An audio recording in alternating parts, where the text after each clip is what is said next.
L'enjeu du combat spirituel, c'est le contrôle de la forteresse, de la tour de commande, qui est l'âme ou encore le cœur. Est-ce que quelqu'un me suit? Voilà pourquoi la Bible dit garde ton cœur ou encore garde ton âme plus que toute autre chose, car de lui viennent les sources de la vie. Tout ce qui va affecter ta destinée, si je dois fabriquer ton futur, je dois prendre d'abord le contrôle de l'âme. Celui qui guérit l'âme, c'est le Saint-Esprit. Il guérit comment? Il guérit à l'aide de la parole. En fait, ce que j'essaie de dire, c'est que ce qui va guérir ton âme, c'est lorsque toi, tu vas décider, au-delà des entretiens, d'obéir à la parole de Dieu. Parce que pour que ton âme soit restaurée, la clé, c'est l'obéissance. Ce n'est pas un entretien, c'est l'obéissance à la parole.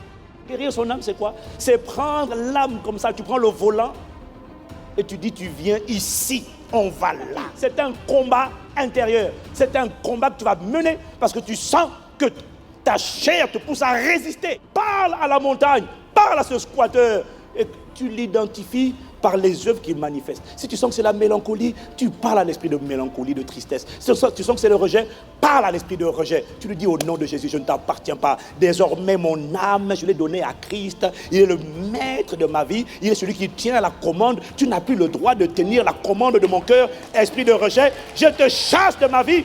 Je te résiste. Tu sors. Lorsque tu contribues ainsi à la restauration de ton âme, alors, tu as remporté la bataille intérieure. Tu as remporté la bataille la plus difficile, la plus importante, la bataille pour le salut de l'âme. Et j'ai dit la semaine dernière que cette bataille doit absolument être remportée, faute de quoi tu ne pourras pas entrer dans la bataille extérieure que j'appelle le combat spirituel. Pourquoi? Tu ne peux pas. Tu dois d'abord vaincre en toi. Faire en sorte que le prince de ce monde vienne, mais qu'il n'ait rien en toi. Il y a beaucoup de gens dans les cœurs desquels l'esprit de rejet cohabite avec l'esprit de Dieu. L'esprit de culpabilité cohabite avec l'esprit de Dieu.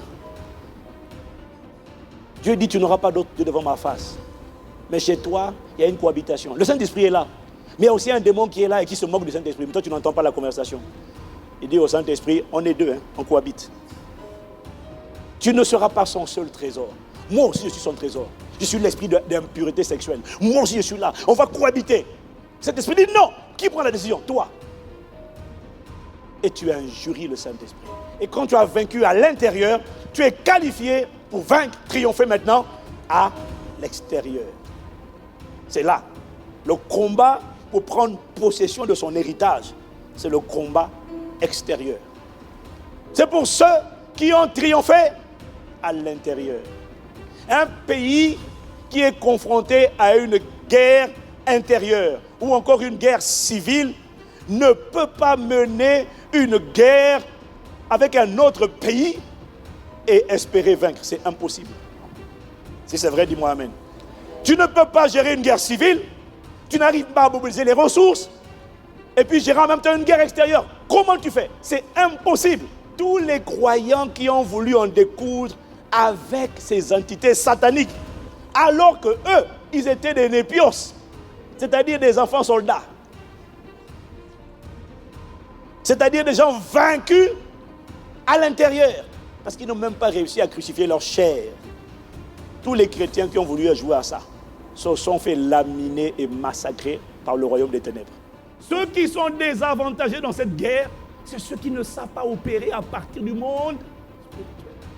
Et les népios, les chrétiens charnels, sont tellement conscients de leurs cinq sens qu'ils ne peuvent pas opérer à partir du monde spirituel. Parce que dans le monde spirituel, ceux qui opèrent depuis le monde spirituel savent que le combat, c'est un combat parole contre parole. Ce n'est pas un combat contre ton mari, ta femme, ton patron, le chef de l'État, le maire. Non, le combat est spirituel. Tous ces hommes-là qui s'opposent à toi, qui te font la guerre, ne sont que des pions poussés par des entités spirituelles. Si tu comprends ça, tu arrêtes d'injurier, de dire, vous n'êtes pas bien, vous allez voir. Non, quand il dit non, tu dis, on revient. On va aller chercher Dieu, on va aller nous-mêmes se rassembler, on va élever la voix. C'est spirituel d'abord. Dis à quelqu'un, fais-lui la guerre. Donc, Dieu ordonne que tu combattes. Si tu es né de nouveau, il te laisse grandir, te muscler, mûrir, mais le but, c'est de va à la guerre. Déloge le diable, Jésus allait de lieu en lieu faisant le bien, guérissant toute maladie et toute infirmité, car Dieu était avec lui. Vos gistants là, vos sorcelleries, front mécanicien, front tireur, rose bonbon, rose, tout ça là, il n'y a pas de problème. Nous, vous achetez tout ça là, c'est en bas, nous on est d'en haut. Dis-moi maintenant. Ah! Et j'aime leur dire, tous vos trucs là, ça ne marchera jamais. C'est pour les petits. C'est pour les petits. Ça, c'est des petites bricoles, ça. La vraie puissance, c'est pas ça. Regarde-la. Regarde-la. Christ en moi. Oh. C'est pour ça que j'ai pitié de ceux qui touchent aux sciences occultes. J'ai pitié d'eux. Ils envoient des incantations là. Alors, maudissons-le, maudissons-le. Voilà. J'ai pitié d'eux. J'ai pitié. Tu perds du temps, tu te fatigues, tu as les rides, tu es tendu, tu es stressé, j'ai pitié de toi. Mais arrête ça, tu fais quoi? Mais tu fais quoi? Mais même en église, parce que Satan envoie des agents. Dans toutes les églises, Satan envoie des gens. C'est-à-dire que quand ils viennent, ils ont l'air convertis. Ils parlent comme la nouvelle création. Alléluia, gloire à Dieu. Éternel notre Père. Ils prient comme la nouvelle création, mais ils ne sentent pas la nouvelle création. Il y en a partout, même là où on ne mange pas, il y en a. Quand je dis ça là, ils sont mal à l'aise. Tu vas voir, on va t'avoir, on sera plus nombreux. Venez tous, venez. Venez à moi, vous qui êtes fatigués, chargés. Dis-moi, ce n'est que le début du commencement. C'est le début d'une vie merveilleuse. C'est le début d'une vie de conquête. C'est le début d'une vie d'exploit. C'est à partir du combat, pas la maturité. La maturité, l'enfant est en train d'être façonné, transformé à l'intérieur. À la dimension du combat, l'enfant devient un conquérant et il le prend en découdre. L'enfant prend des territoires. L'enfant vit la réalité de la parole de Dieu parce qu'il n'est plus un enfant, il est maintenant un fils. Et il voit comment Dieu écrit l'histoire. Il voit comment Dieu s'exprime. Parce que quand Dieu se lève à travers un peuple. Dieu est esprit. Et alors quand Dieu se lève, c'est une armée qui se lève. Dieu se lève lorsque quelqu'un entend les battements de son cœur et dit, Seigneur, me voici, sers-toi de moi, envoie-moi. C'est là que Dieu se lève. Dieu s'est levé le jour où tu as décidé de dire non à la médiocrité, à l'immaturité, aux enfantillages, au désert permanent à cause des blessures de ton âme. Dieu s'est levé le jour où tu as dit, maintenant, mon âme, je te discipline. Tu obéis et on marche par l'esprit. Ce jour-là, Dieu se levait en toi.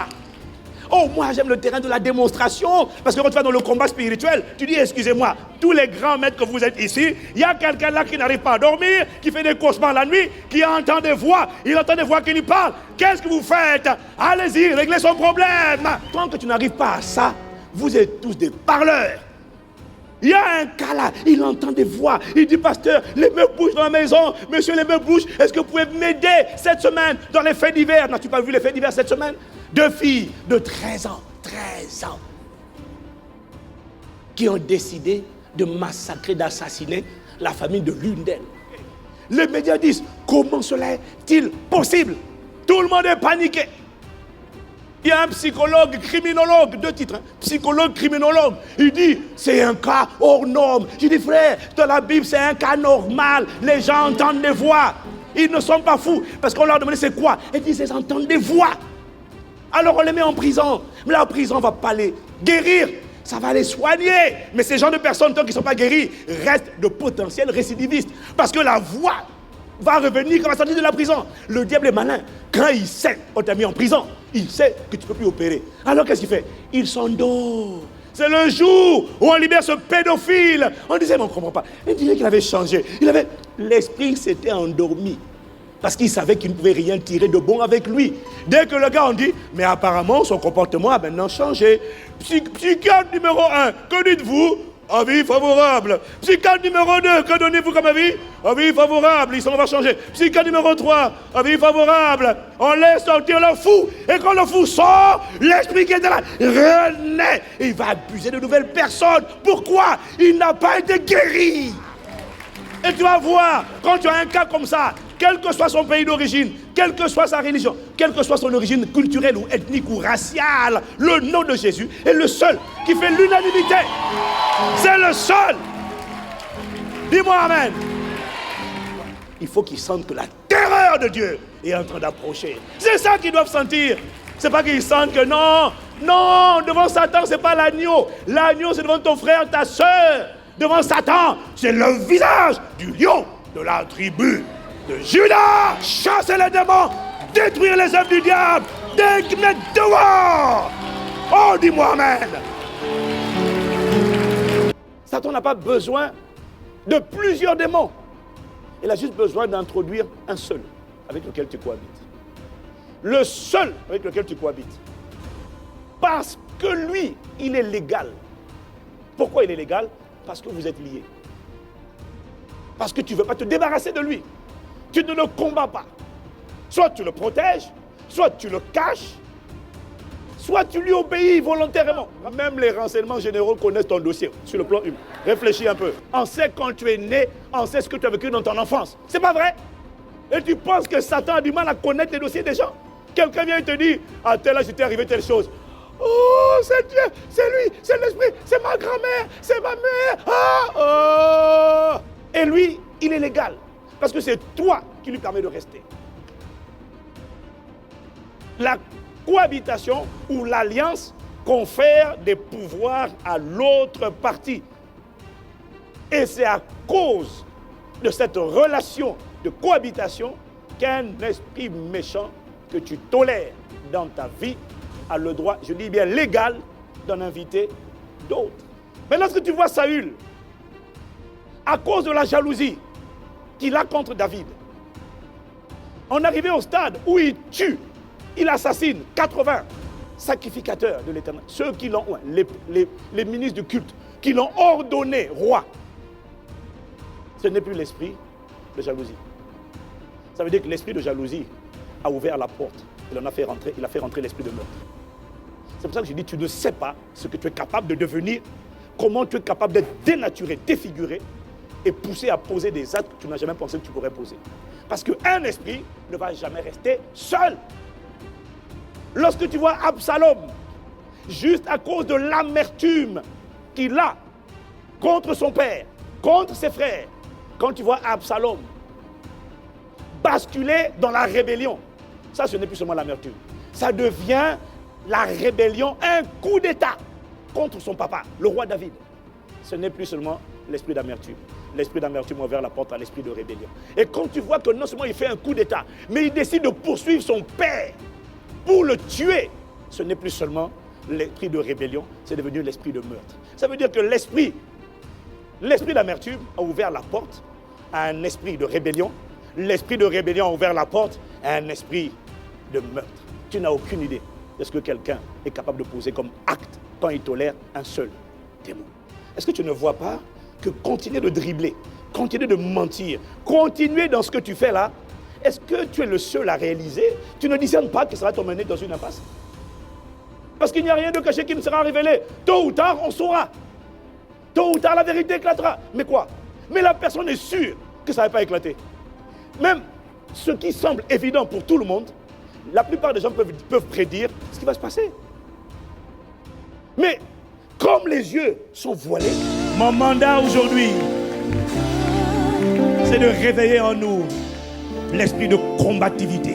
Mûris et passe à l'étape suivante.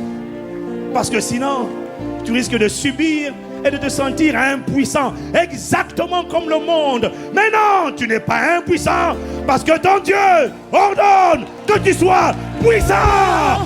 Tu n'es pas faible. Mais ce combat n'est pas pour ceux qui ont vaincu à l'intérieur. Ceux qui sont vaincus à l'intérieur, il est pour ceux qui ont vaincu. Mais ils sont capables d'aller et d'être des solutions pour cette génération. Des hommes et des femmes Libérer pour libérer les autres. Transformer pour transformer le monde. Changer pour changer le monde.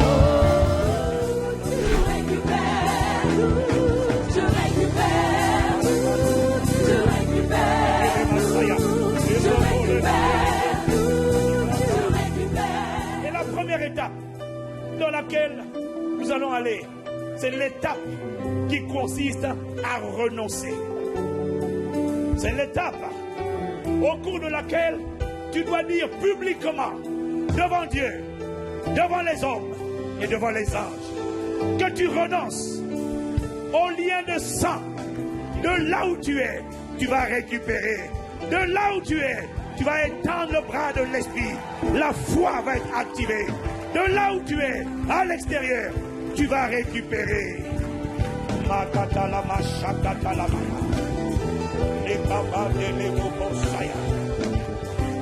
Est-ce que vous êtes prêts? Vous allez répéter avec moi ces paroles. Dans le nom de Jésus. Dans le nom de Jésus. Devant Dieu. Devant les anges. Devant les hommes. Je déclare et je décrète que je suis né de Dieu, né du Saint-Esprit. À tous ceux qui l'ont reçu, à tous ceux qui ont cru en son nom, la parole a donné le pouvoir de devenir enfants de Dieu, lesquels sont nés ni de la volonté de la chair, ni du sang, ni de l'homme, mais ils sont nés de Dieu. Je déclare, je suis né du Saint-Esprit. Je suis désormais enfant de Dieu. Au nom de Jésus, je renonce aux liens de sang qui m'unissaient à mes parents. À partir d'aujourd'hui, ces liens sont comme des tuyaux. Ces liens qui sont comme des passerelles. Ces liens qui sont comme des ponts. Au nom de Jésus, je les détruis, je les brise. Au nom de Jésus, j'annule ces liens. Je déclare, je suis Christ sur la terre, enfant de Dieu, racheté de Dieu, justifié par le sang de Jésus. Au nom de Jésus, élève la voix maintenant. Depuis le mois de décembre, j'avais très mal au bras, un nerf, le nerf médian. Je viens de l'apprendre en fait il y a un mois parce que j'ai dû arrêter en fait pratiquement de jouer parce que j'ai senti quelque chose dans mon corps, donc on priait. Et puis là, j'ai vérifié en fait, j'ai plus mal du tout, alors que je sautais au plafond juste en touchant mon bras.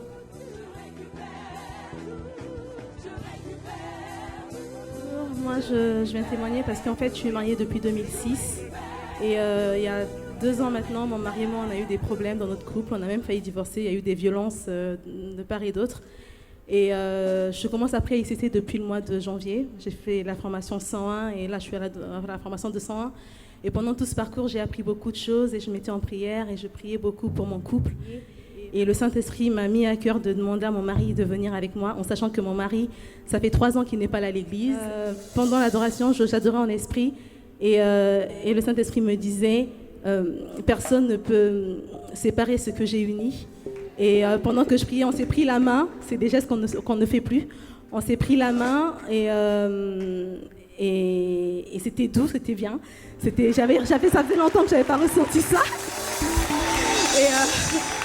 Et pendant que le pasteur a commencé, quand on a prié pour prendre autorité sur tous les esprits impurs et tout ça, et j'ai senti comme s'il y avait, qu'il y avait comme un esprit impur entre lui et moi qui faisait qu'on n'arrivait pas à se rapprocher intimement.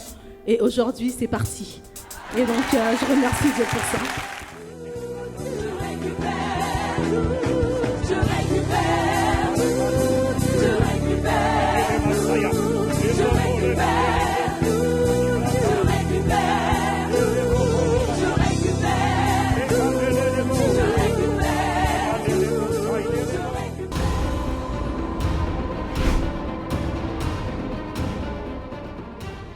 many want to be like Jesus? Combien de personnes veulent être How comme many want Jésus? to be like Combien de Jesus? personnes veulent être comme Jésus? God has saved you. Dieu vous a sauvé. God has spared you. Dieu vous a épargné. Here you are. Et te voici. He's expecting something from Et you. il attend quelque chose de toi. And you are quiet. Et tu es calme, And tranquille. you are sitting doing nothing. Tu es assis, tu ne fais rien. And you are saying, Et tu te dis, I am not called. moi je suis pas appelé. I don't have a vision. Moi je n'ai pas de vision. I have not seen Jesus. Je n'ai pas vu Jésus.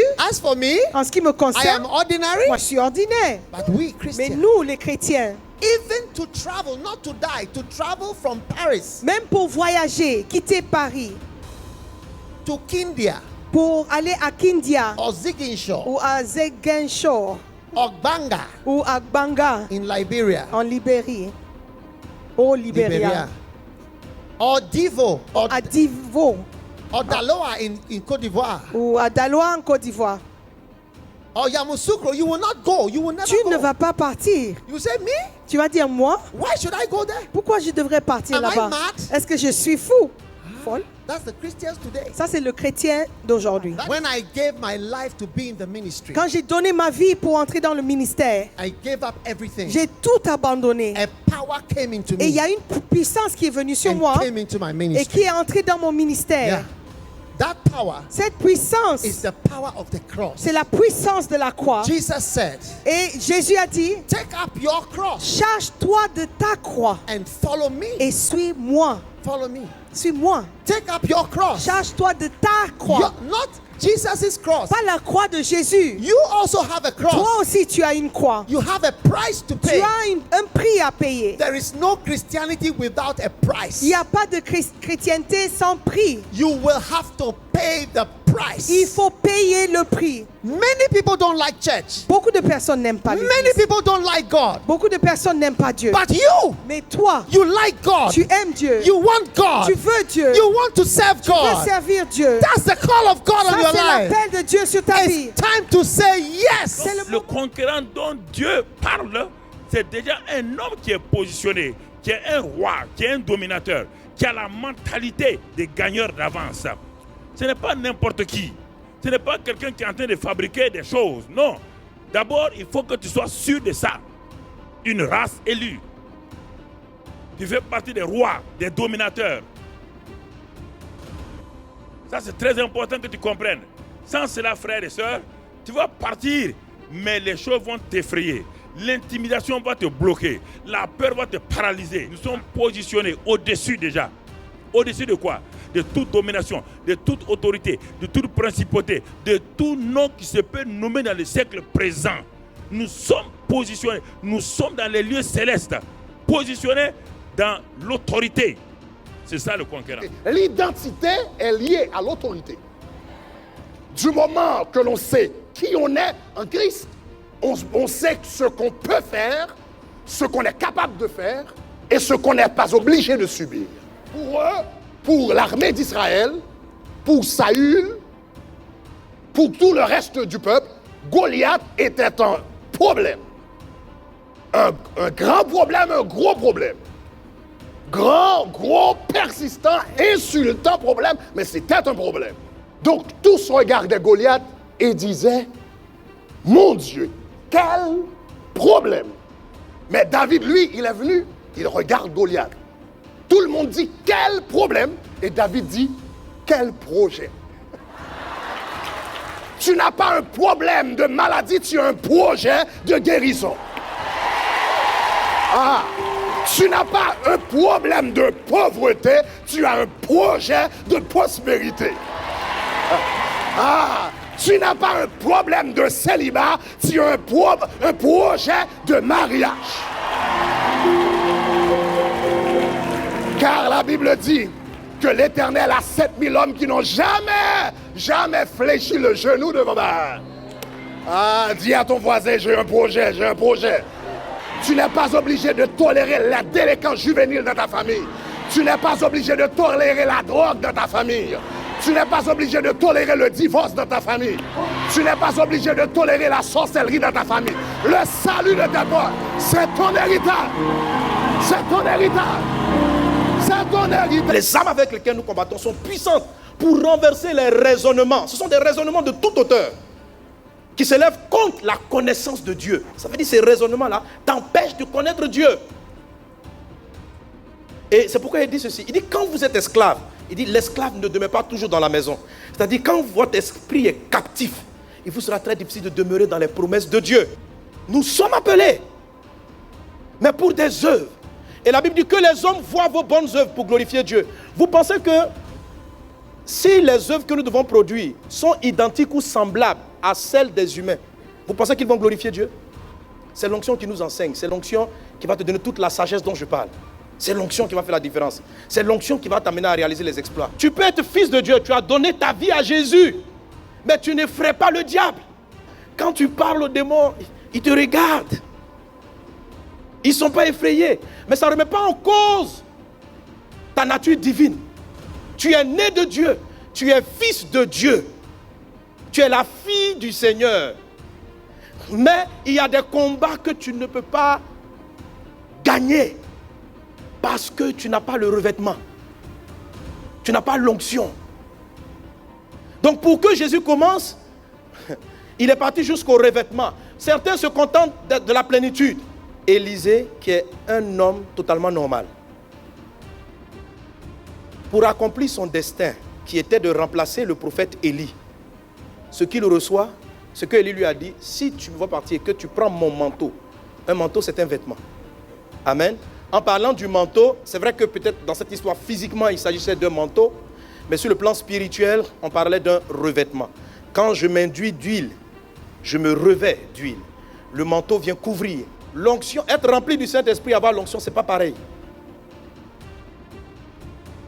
De la souillure, on a mis de l'eau. L'eau, c'est la parole de Dieu, elle est pure. Amen. Mais Jésus dit ceci. Il ne faut pas seulement recevoir des gouttes de parole. Il faut demeurer dans la parole. Demeurer dans la parole. Demeure dans la parole. Ne quitte pas la parole de Dieu. Laisse-la travailler en toi. Demeure. Demeure dans la parole. Tu demeures. Tu demeures. Demeure. Reste seulement. Et pendant que tu demeures, les forteresses tombent. Demeure. Demeure. Ne quitte pas la parole de Dieu. Demeure dans la parole. Demeure. Demeure. Demeure.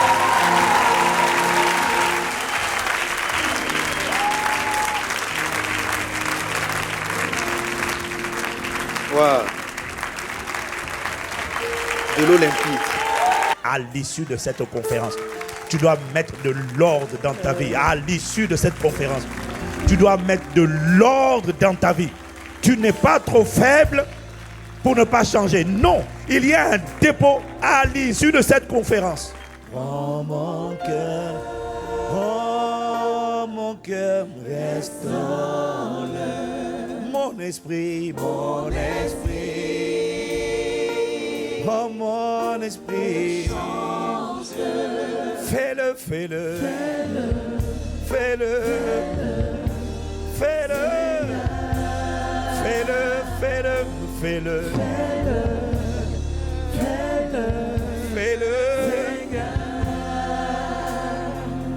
fais-le, fais-le.